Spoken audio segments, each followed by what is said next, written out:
Evening to everyone. Welcome to the session of continuation of yesterday's class, which is inner ear and basic physiology of hearing. So, let's look at a short recap of what we saw yesterday. So, this is the entire anatomy of the ear.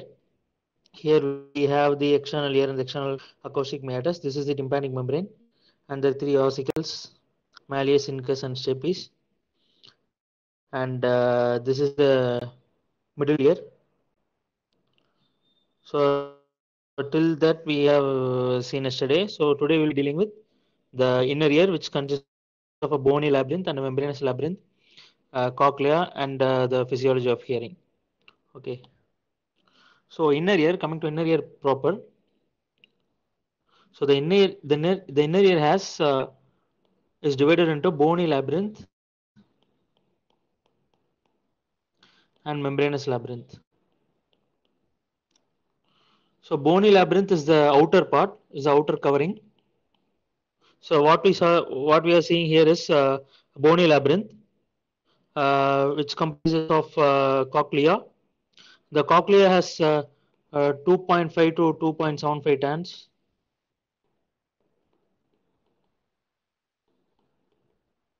The turns is around bony modulus.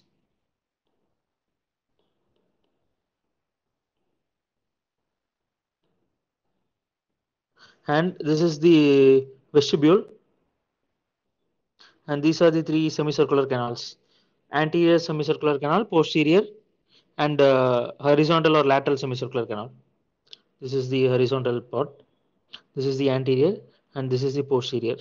Okay, so this is the uh, basic anatomy of the inner ear. So, and before that, there is in the inner ear there are two types of fluids. So I think you may all be aware that membranous labyrinth and bony labyrinth. So inside this is membranous labyrinth, this is bony labyrinth. Inside membranous labyrinth there is a fluid called perilymph, and inside the bony labyrinth there is, I'm sorry. Inside membranous labyrinth there is a fluid called endolymph.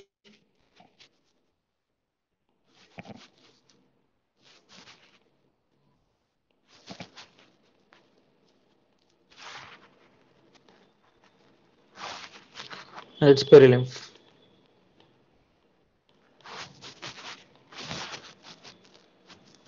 So this is the cut section showing membranous labyrinth, bony labyrinth. Okay. So this is your left bony labyrinth, and this is the left membranous labyrinth. So you could see this is the cochlea. This opening is called the oval window. I hope you remember the footplate of stapes comes and attach in the oval window. The footplate of stapes sits in the oval window, and these are the three semicircular canals. You could see here, and this is the round window, which is covered by, I told you, which is covered by secondary tympanic membrane. Okay, so this second the round window is also used for passing cochlear implant electrodes, and this is the membranous labyrinth. So membranous labyrinth is covered by bony labyrinth. So inside the bony labyrinth we are seeing this membranous labyrinth, which has a cochlear duct. This is your cochlear duct, the tricle saccule, and the semicircular ducts. Okay. So yes, this is the bony labyrinth in the first picture in the above. This is the membranous labyrinth. So first we will see what is membranous labyrinth.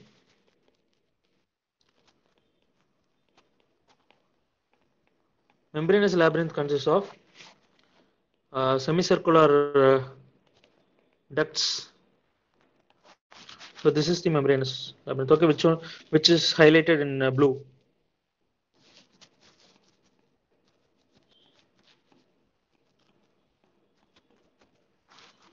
Semicircular ducts. The semicircular ducts are three in number. The counterpart of semicircular ducts in the bony labyrinth is called semicircular canals. Okay, so they are anterior semicircular canal, posterior, and lateral. So lateral, which is also called as horizontal, and anterior semicircular canal is also called superior. So you can see this this is on the anterior, the one which is going horizontally. This goes laterally. So this is called horizontal lateral semicircular canal, and this one goes backwards. So this is the posterior. So you could see that the semicircular canal or semicircular ducts that has an ambulated end, which is a dilated end. Okay, and then continues into a utricle or saccule, or the bony labyrinth continues into the vestibule. So now, as we are seeing only about membranous labyrinth as of now, so this is ambulated, and this continues into the utricle and saccule. So you could see that there are 5 ambulated openings. Okay, so the canals are 3, but the openings are only 5 because the anterior and posterior, these two has a common opening, which is called as crus commune. Okay.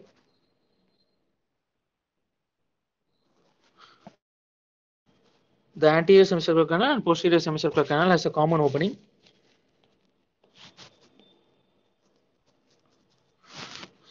So you could see here the anterior one and the posterior both has a common opening. That is called as crus commune. So this semicircular canal then continues into through these 5 openings. It continues into utricle, and which again continues into saccule. So this utricle and saccule, you could see here, this is the saccule and this is the utricle. So both leads into endolymphatic sac through a duct. So endolymphatic duct, which then continues to endolymphatic sac.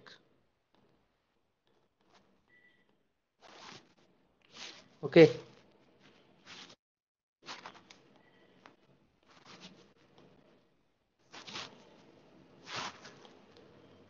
You could see here,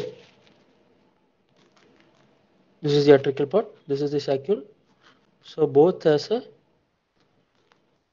duct-like structure that is called as endolymphatic duct, and which then continues into endolymphatic sac. So the function of endolymphatic sac is it absorbs the endolymph. So endolymph is produced by stria vascularis, which we will see later. So before that, the function of endolymphatic sac is to absorb the endolymph. Okay. So then the saccule, which continues into cochlear duct.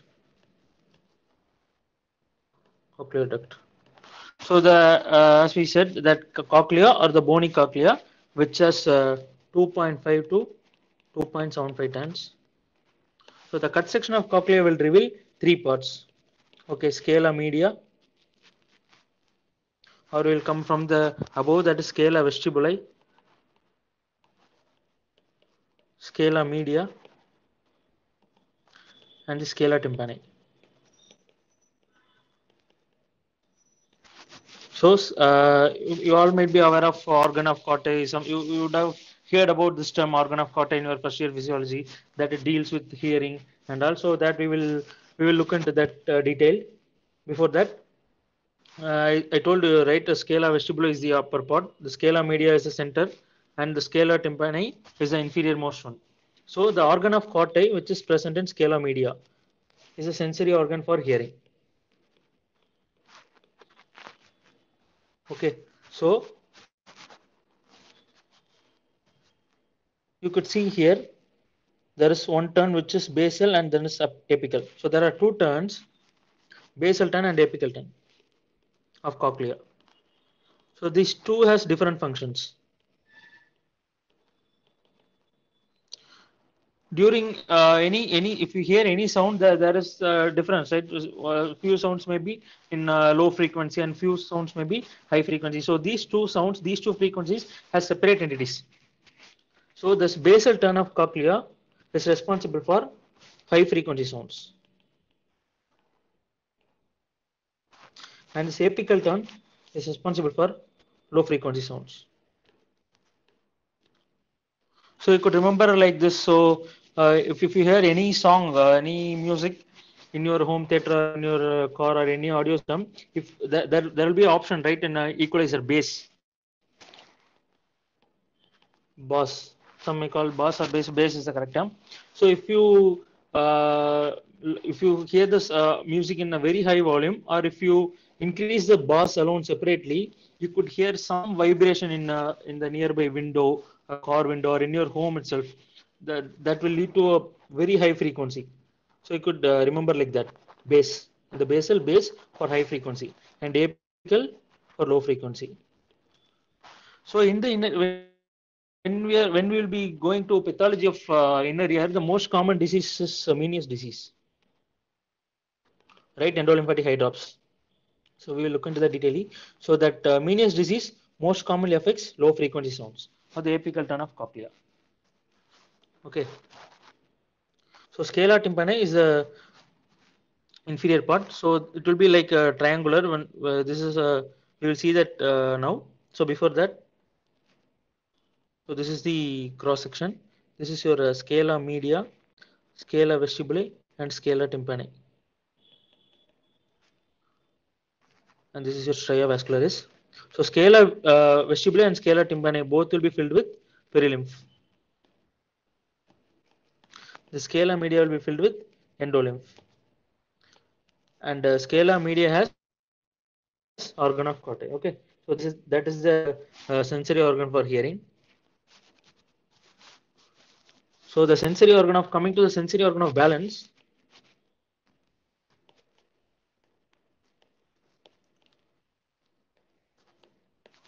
The three semicircular canal has a structure in it, which is called as cristae, and the utricle and saccule. I told you, right? The semicircular canals will continue into utricle and saccule. It has sensory receptors called maculae. So for balance or for your movement, there is two type of movement. One is the linear acceleration, which is that the movement in a straight line, and another one is called angular or rotational acceleration. Angular or rotational, if you see, rotational means in circular. Okay, it will like rotate, it will form a circle. So you can remember it as C for C, or semicircular canal as C, crystal as C. So it is rotational. It is responsible for rotational acceleration of the head. And utricle and saccule has maculae, so it is responsible for linear acceleration. Okay, so this is the sensory organ of balance, which is present in membranous labyrinth. So coming into bony labyrinth.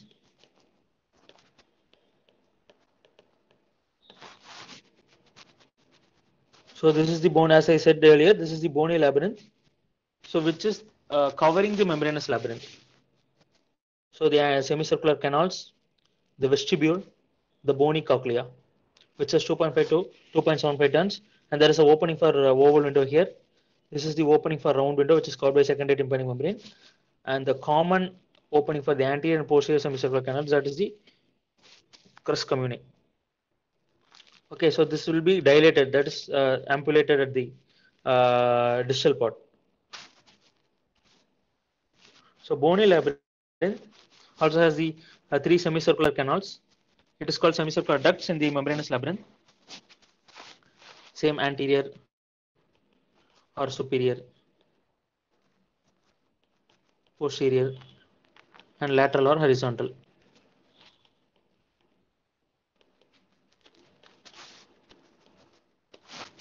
Okay, so this bony labyrinth, the superior semicircular canal has significance, clinical significance.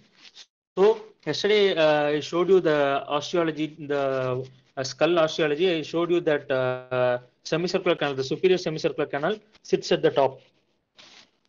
I hope you remember.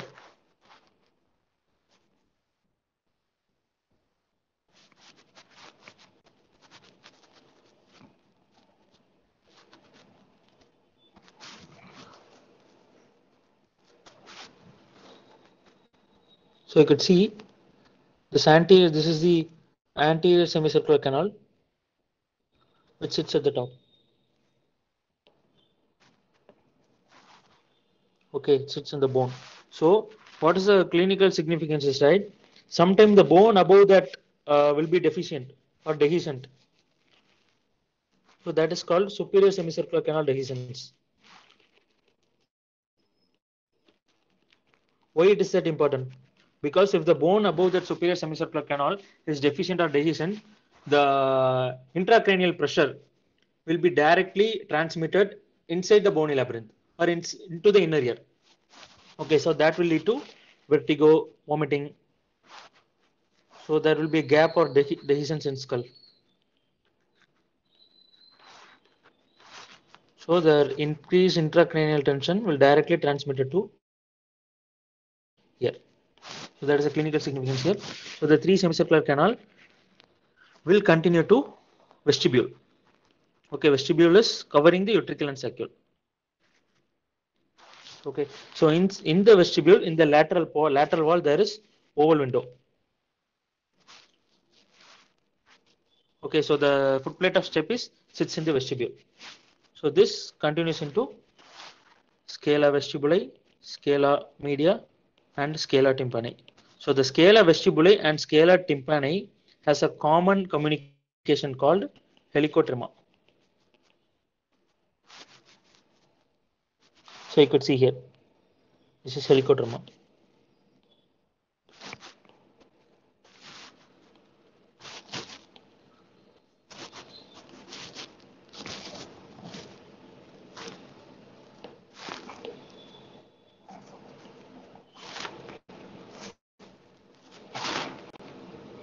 So this part, right? This is your helicotrema, which is the cochlear duct. Above this is scala vestibuli, scala media, and this is scala tympani. Okay, so the scala vestibuli and scala tympani is rich in perilymph, and scala media is rich in endolymph. So these two has a common communication that is called as helicotrema. So why this all this perilymph endolymph is important for physiology of hearing? So coming before going in detail, let's have a small idea about what happens during hearing. Okay, so this is the external acoustic meatus. When someone is speaking or when you are listening to sound, the pinna or the external acoustic meatus that collects the sound in the form of air, right? So this will go and touch the tympanic membrane. So when the sound reaches the tympanic membrane, it will vibrate the ossicles. So the ossicles will vibrate, and the footplate of stapes in the oval window transmits a pressure. Okay, so in the here it is rich in fluid, right? What I told you is perilymph. So this fluid will transmit the pressure, the air from the footplate of stapes. So this energy goes like this. And there is also another window called round window, but the air travels very much quicker through the ossicles. So okay, so when the sound reaches oval window, the air is yet to reach the round window, so there is a delay. So when the sound reaches here, the fluid, right, this will push the scala vestibuli inwards, and this scala tympani will move outwards. So this opposite action will make the organ of Corte, which is in the scala media. So inside the organ of Corte, there are hairs. We will look into that later. So this hair cells will move, and it will produce some energy. From there, the nerves will carry the input, the action potential into brain, and it will lead to sound. So this is called transduction. Okay, converting air into electrical energy. So this is called transduction. So again, after that, very lately, the sound will air will reach the round window. At that time, this whole window will move in opposite direction. So this is called as phase difference. I hope you understand phase difference. So there is difference or time delay of the sound reaching oval window and round window. So this is the basic behind your hearing, and that's why the fluids here the perilymph, endolymph is more important. So these two fluids will make the scala vestibular and scala tympani to move in the opposite direction. That will compress the organ of Corti and will make the hair cells to move and produce sound. Okay, so in the bony labyrinth there is oval window. So oval window is connection between middle ear and inner ear. Okay, by footplate of stapes sits there.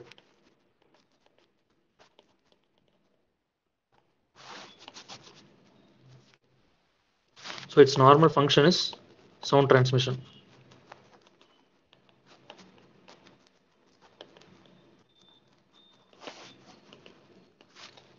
If the oval window is, it also has some pathologies. It might have some pathologies.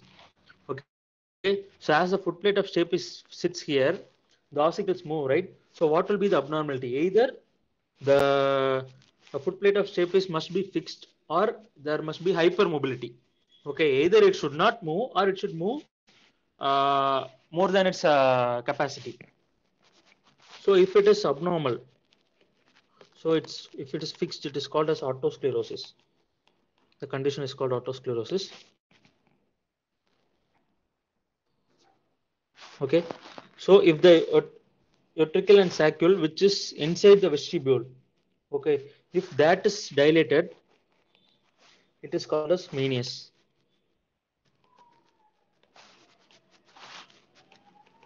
Dilation of utricle and saccule.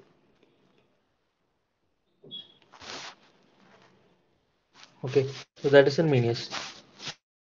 So next is round window. The bony labyrinth.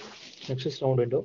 So round window, it doesn't has a direct connection like footplate of shape is sitting in the round window, but it is covered by secondary tympanic membrane. So why it is significant? Because during, as I said yesterday, the electrodes, right, during cochlear implant surgery is passed from mastoid. I hope you remember that facial recess in that posterior wall. Through that, the electrodes are passed into the round window, into scala tympani. Since the secondary tympanic membrane covers it, the area is also called as scala tympani. Okay, this normal function also sound transmission.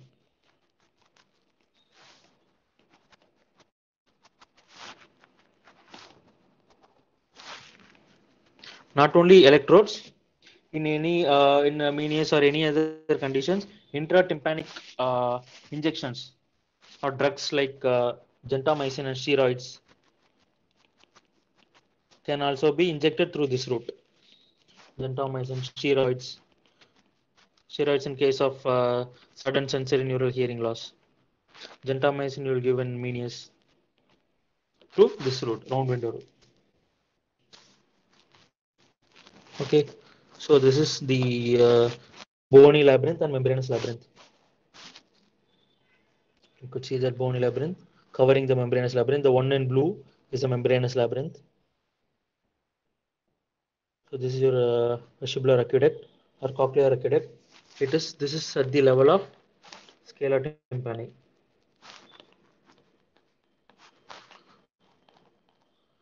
So perilymph, which is the direct continuation of, which is the ultrafiltrate of CSF. It resembles CSF. Okay.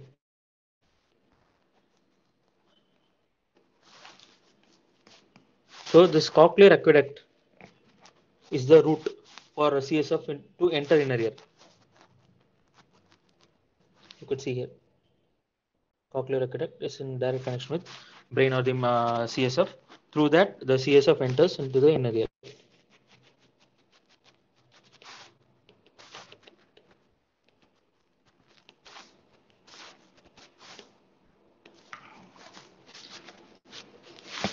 Okay.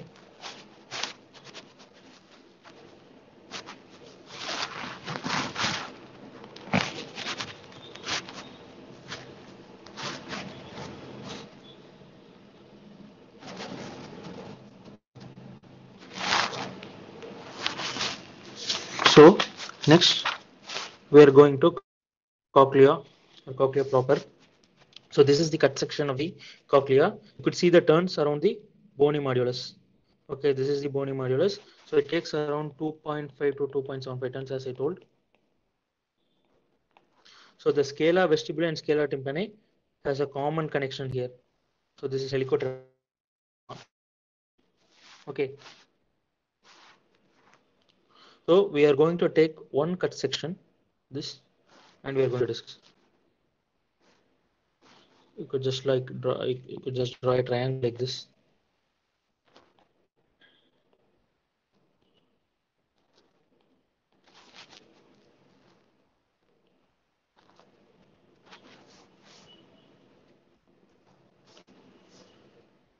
So this is the scala media.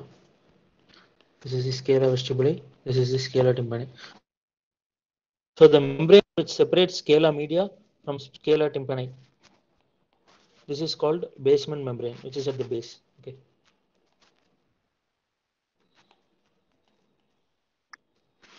And the membrane which separates scala vestibuli and scala media is called Reisner's membrane.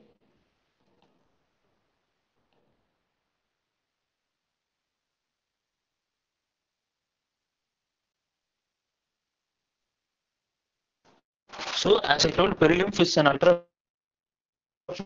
So from where this endolymph produced? From where? So there is a structure called stria vascularis, which is in the lateral wall of scala media. That is responsible for production of endolymph.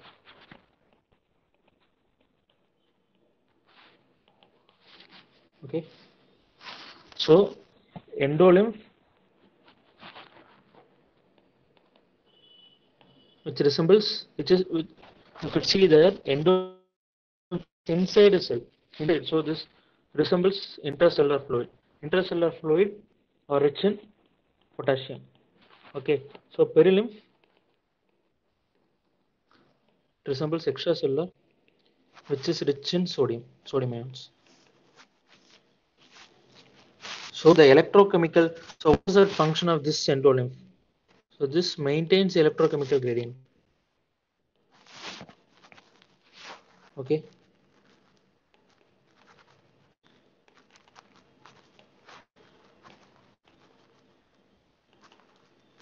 Electrochemical gradient, which is responsible for the sound conduction, as I told already. The both fluids move, which make them to move in opposite direction. That shearing forces are responsible for the movement of organ of corti, the hair cells inside it, and leads to sound waves. Okay, so this is the organ of corti, which is in scala media.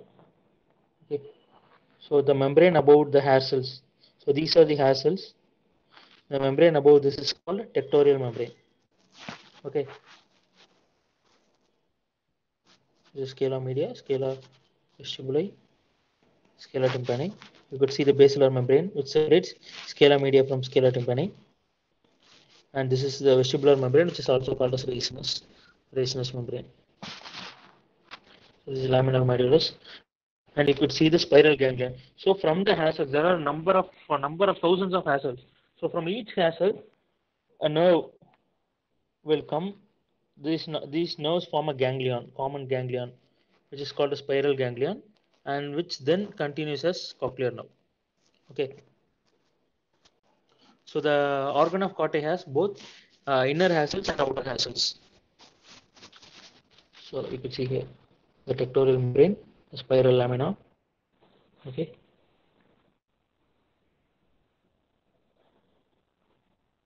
So this cut section is this Reisner's membrane, the cochlear duct.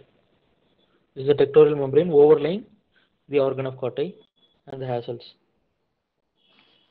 So organ of corti. Hello sir, one second hello. Sir. Sir audio கேட்கலன்னு சொல்றாங்க sir. Hello. எனக்கு sir நம்ம audible. Comment செக்ஷன்ல கேட்போம் sir. Okay sir நீங்க பேசுங்க sir. அப்படியே யாருக்குமே கேட்கலையா? சார் இல்ல ஓகே எல்லாம் ஆடிபிள் சொல்றாங்க சார். ஓகே இல்ல ஜிஜோ வந்து எனக்கு பிசில மெசேஜ் பண்ணிருந்தா சார், அதனால டக்கு நம்ம ஒரு டைம் செக் பண்ணிக்கிறேன் சார். ஓகே, மத்தவங்களுக்கு கேக்குதான் எல்லாம் பாரு. எல்லாம் ஓகே சார், எல்லாம் ஆடிபிள் சொல்றாங்க சார். ஆமா, ஆடிபிள் தானே? Okay okay okay okay, right. Okay sir, continue பண்ணலாம். So organ of Corti, which is in scala media, in the basilar membrane. It rests in the basilar membrane.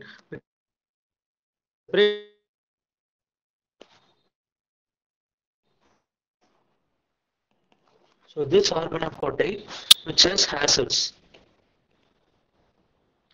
inner hassle and outer hassle. So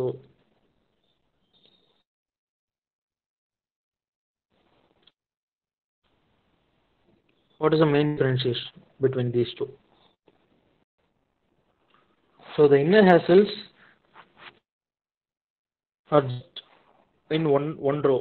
Okay, they are present only in one row. More in out numbers.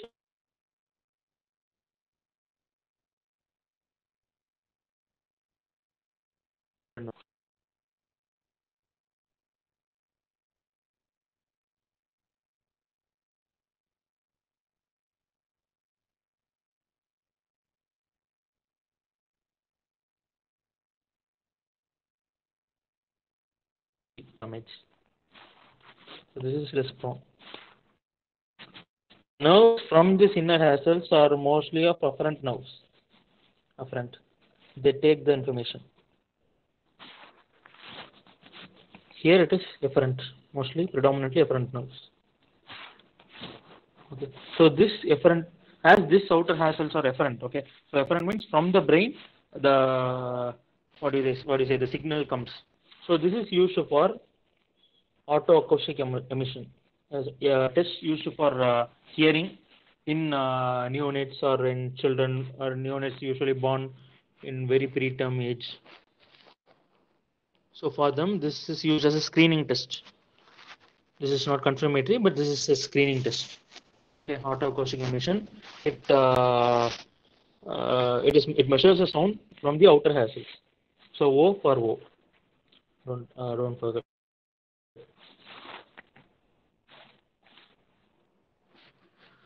So in the hair cells, right, the inner and outer hair cells, there are a number of hair cells I told you, right? They are called as stereocilia. They are arranged from smallest size to tallest, like this.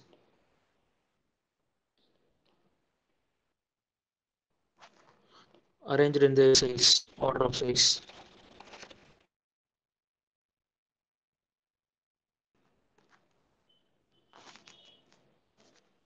So this is the tectorial membrane. You could see the hair cells, right? They are attached on top by tectorial membrane.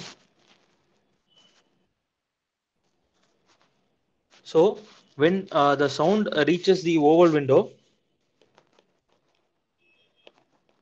through by the ossicular chain, the sound, the stapes foot plate, it will vibrate the oval window and it will make the perilymph to move.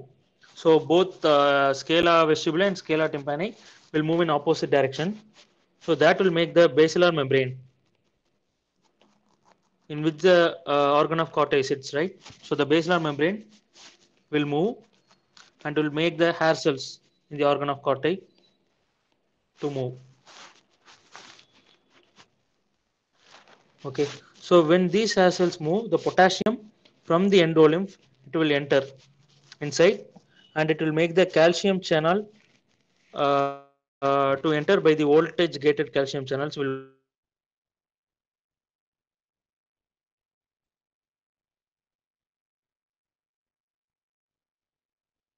open.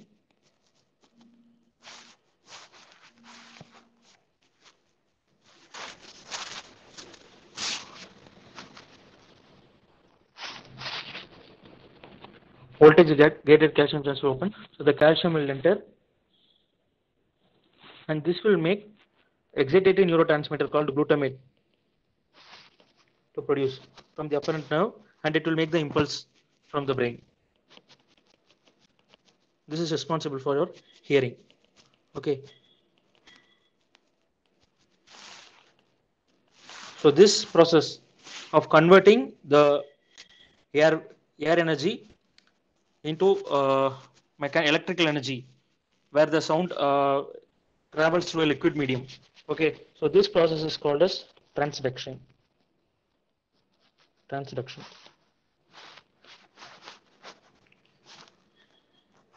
Okay. So this is, you could see the sound reaches the tympanic membrane, the ossicles, through the oval window. So again, I'm saying, so when the sound reaches the oval window, the sound is yet to reach the round window. So this delay is called as phase difference. So phase difference is essential for normal hearing. Okay. So if this phase difference is lost, it will lead to hearing loss. So when this phase difference will go, or when this is when there will be pathology in the ossicles, if the ossicular chain is not functioning properly, so when there is ossicular disruption, or if there is any major perforation in the tympanic membrane, okay, the sound will not conducted properly. So this will lead to hearing loss.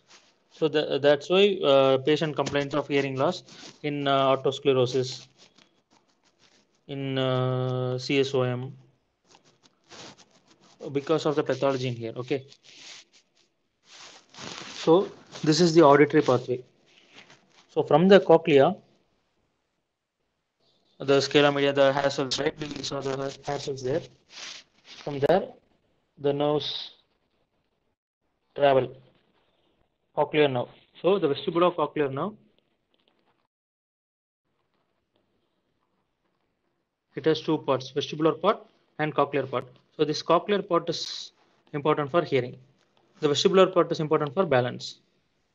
So the vestibular physics we will deal in a separate day. So you won't get confused. So as it will go very detailed. So cochlear nerve, which is important for hearing, from the cochlea, it reaches superior olivary complex. Okay. So for auditory pathway, the mnemonic is SLIM.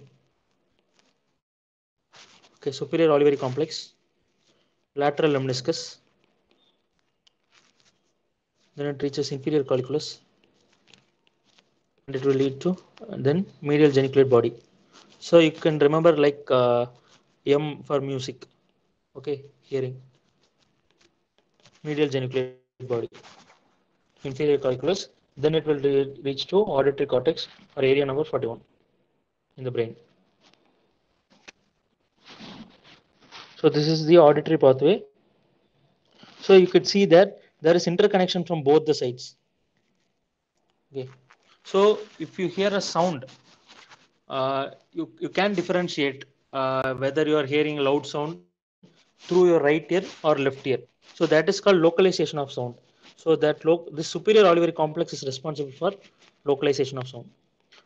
So you could easily localize from which side you are hearing sound, because you could see that interconnections here. So both right and left cochlear nerves, right? They just interconnect, and that will go to superior olivary complex. So this is responsible for localization of sound, and this is also the center for stapedial reflex. I told you yesterday, right? What is stapedial reflex? It is a protective reflex. When there is a loud sound that is more than 70 to 100 decibel than the normal sound, this stapedial reflex comes into action. Through the stapedius muscle, it will dampen the loud sound. Okay. So the afferent is 8th nerve, I hope you remember, and the efferent is 7th nerve.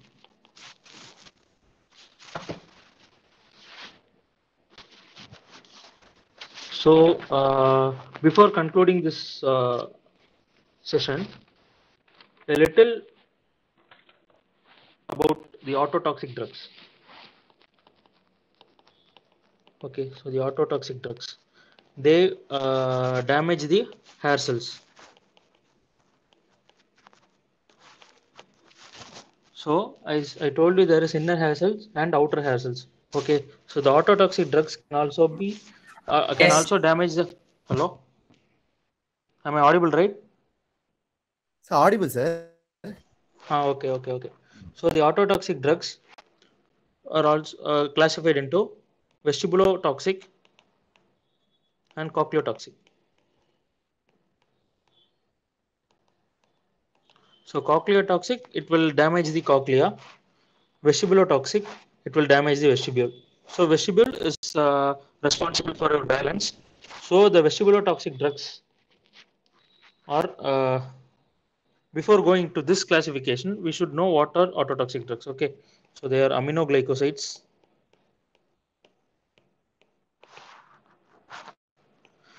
or analgesics, antimalarials, vancomycin. So there are a number of autotoxic drugs, but which is more important for you in your daily clinical practice. So you should know that drugs, which are all the autotoxic drugs. Vancomycin, the cytotoxic drugs. In the cytotoxic drugs, cisplatin is most autotoxic,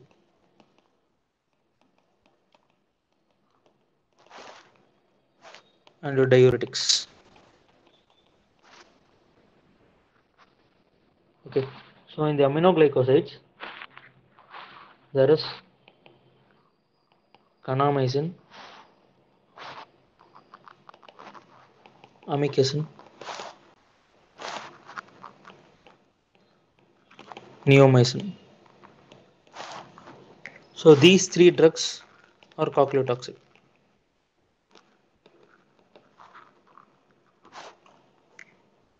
And the vestibulotoxic drugs are streptomycin and gentamicin. So in the for the cochlea, we told there are two types of hair cells, outer and inner. So in the same way, there is also type 1 and type 2 hair cells. So if these the drugs affecting the type 1 and type 2 hair cells are called as vestibulotoxic drugs.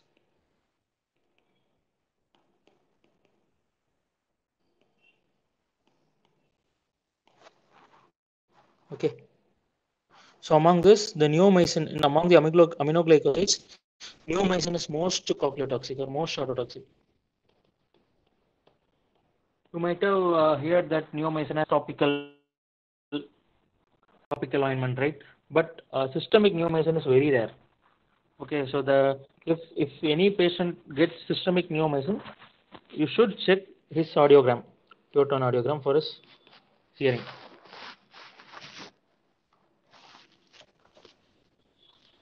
And diuretics like furosemide, there are many diuretic drugs. Okay, so the last but not the least, the function of middle ear in audiology or in hearing. So middle ear, the main function of the middle ear is dampening of the sound by the stapedial reflex. As I told already, through the stapedius muscle we saw yesterday, and also it is responsible for amplification of sound.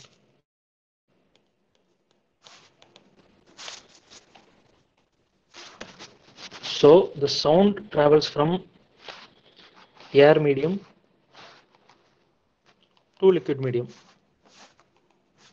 right? Perilymph and endolymph. Air medium till middle ear. This liquid medium is in inner ear. So when the sound travels through this, okay, air medium to liquid medium, there is 99% of sound gets reflected. So to prevent this reflection, the middle ear has another function called impedance matching. Okay, impedance matching. This is also called as transformer action. It acts like a transformer. When more sound is, when the ear is prone to more sound or high volume of sound, the sound travels from air medium and it goes into the liquid medium, so that more number of the 99% of sound that you hear gets reflected back. So to prevent that reflection, the middle ear acts as impedance. Impedance means resistance. Okay. This action is also called as transformer action. So by what means this middle ear has this action? This is such a beautiful action of middle ear. So this natural action is responsible for everyone's normal hearing. Okay. So what are all the structures responsible for this action? So the tympanic membrane, the obliquity and the angle on the surface area of the tympanic membrane, okay, uh, the footplate of stapes, the size of incus. So see how beautifully the nature uh, has has this action in this middle area. Okay, the surface area of tympanic membrane, the footplate of stapes, the malleus is of bigger size than incus. The incus is smaller. The footplate of stapes is much smaller.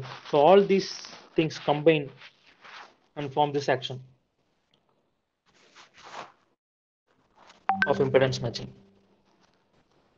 So that you can go still further detail in this, but I think that is not much necessary up to your level.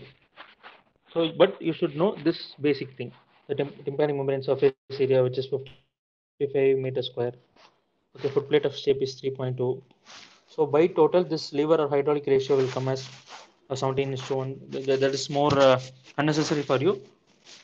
So the total transformer action will account for 22. Okay, this is a calculation, but that is not needed for you.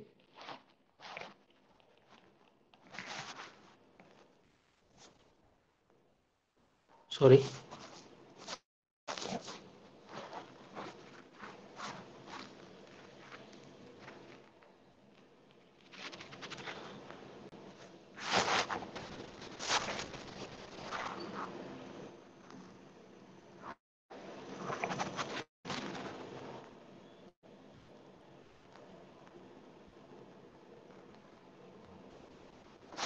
Okay. So this is your auditory pathway again. So that's all your physiology of hearing. From the external acoustic meatus, the air, the sound reaches the middle ear tympanic membrane through the ossicles, the oval window. So when the sound reaches the oval window, it is said to reach the round window. So the sound reaches the fluid liquid medium, the perilymph. So the opposite action will make the hair cells, the basilar membrane, to basilar membrane will make the hair cells to move and thus produces an action potential that makes to produce a neurotransmitter called glutamate, and that is responsible for your normal sound. So the middle ear, coming to the function of the middle ear, it serves as an transformer with its action called impedance matching. Okay.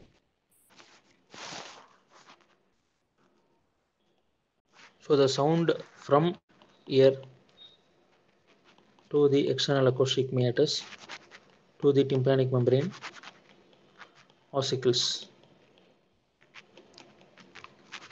oval window, to the fluids there,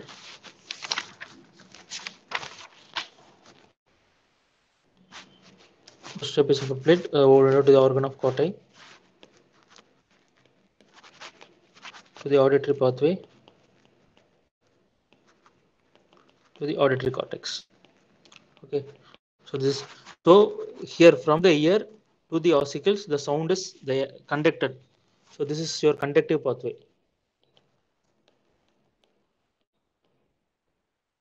Okay, so from the oval window or from the footplate of stapes, right? So the I think it should come till here, because the ossicles, the footplate of stapes rests on the oval window. So in the organ of Corti, this is in the cochlea. Okay, so this is your cochlear or sensory pathway.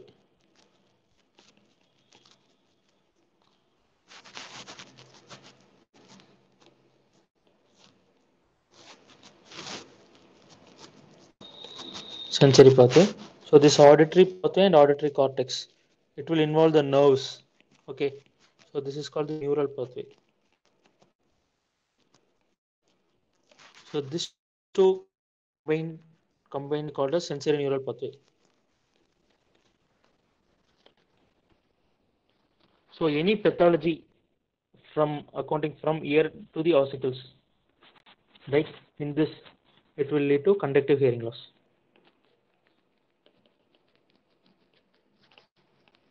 So what would be any obstruction in the external auditory canal, any rupture or tympanic membrane perforation, ossicular disruption like otosclerosis, or erosion of ossicles in chronic suppurative otitis media, These are the causes of conductive hearing loss. So in the organ of Corti, so if the cochlea is not fully developed, or in the organ of Corti, if the hair cells are damaged, it will lead to sensory hearing loss. And in the neural pathway, auditory pathway or auditory cortex, if there is pathology in this, it will lead to neural deafness. So this combinedly it is called a sensory neural pathway. The defect is here, it is called a sensory neural hearing loss. This is conductive hearing loss. Okay. So this is also called as retrocochlear pathway because it is above the cochlea. So okay, it is above the cochlea. So this is called retrocochlear pathway. So this is the sensory pathway or cochlear pathway. Okay.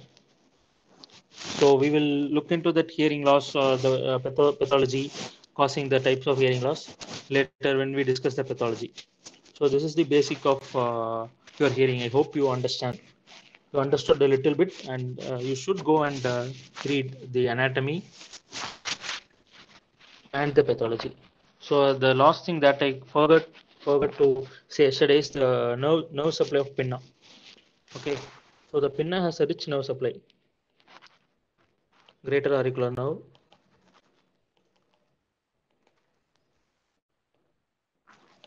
lesser occipital nerve. So greater auricular nerve is a branch of mandibular nerve. Lesser occipital nerve is a branch of cervical plexus. Okay, so then facial nerve and vagus nerve. So you could see the area of the pinna. So the lateral surface of the pinna is supplied by greater auricular nerve, and you could see the concal cartilage. This is supplied by cranial nerve, facial nerve, and vagus nerve. Okay. So the medial surface is supplied by auriculotemporal nerve, and the backside of ear, the superior part. Okay, this is alone supplied by lesser occipital nerve, and this is again supplied by facial nerve and your vagus nerve. Vagus nerve, the branch auricular branch of vagus. Okay, which is also called as Arnold's nerve.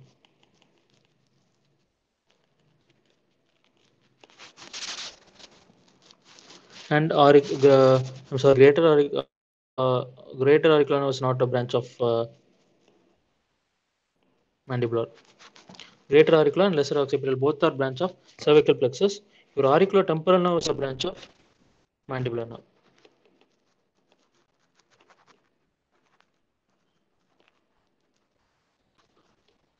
Branch of mandibular nerve. Okay. So this is the rich nerve supply of pinna, and I hope that's enough for this session of anatomy of the ear, external ear, middle ear, and inner ear, and the physics of your hearing, physiology of your hearing. Okay. So thank you everyone.